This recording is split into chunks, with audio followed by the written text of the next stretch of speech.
আচ্ছা তোমরা কে কে আছো বলো তো, যে আমার মতন মোবাইল দেখতে দেখতে তোমাদেরও খিদে পেয়ে যায়। চলো একটু ম্যাগি বানিয়ে নিই। এখানে আমি 2 প্যাকেট ম্যাগি আর কিছু ভেজিটেবল নিয়ে নিয়েছি। একটা ফ্রাই প্যানের মধ্যে 1 চামচ বাটার দিয়ে হালকা করে ভেজিটেবল গুলো আমি সুন্দর করে এখানে দিয়ে একটু সতে করে নিব। আর আজকে তোমাদেরকে পুরো আমার ম্যাগি রেসিপিটা শেয়ার করে দিচ্ছি। এখানে আমি এরকম করে ম্যাগি বানাতে ভালোবাসি, এটার জন্য আমি এরকম করে বানাচ্ছি। আর এখানে দেখতেই পাচ্ছ প্রিন্সিয়া চলে আসছে আমাকে হেল্প করার জন্য, কেননা ও জানে মিমি অনেক টেস্টি ম্যাগি বানায়। আর আমাদের এখানে 2 প্যাকেট ম্যাগির জন্য 2 কাপ জল দিয়ে দিচ্ছি আমি। এখানে জল দিয়ে ভালো করে ঢাকা দিয়ে আমি ভেজিটেবল করে একটু বয়েল করে নিব। দেন এখানে ভেজিটেবল গুলো বয়েল হয়ে গেলে 2 প্যাকেট ম্যাগি ঢেলে দিচ্ছি, দেখতেই পাচ্ছ।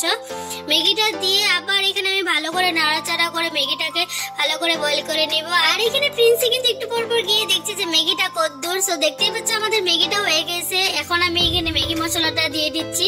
এখন জাস্ট খেয়ে তোমাদেরকে রিভিউটা বলে দিচ্ছি। সত্যি বলতে কি এরকম করে ম্যাগি বানালে আমার অনেকটা ভালো লাগে, আর সত্যি ম্যাগিটা অনেকটা টেস্টি ছিল। আজকের মধ্যে টাটা।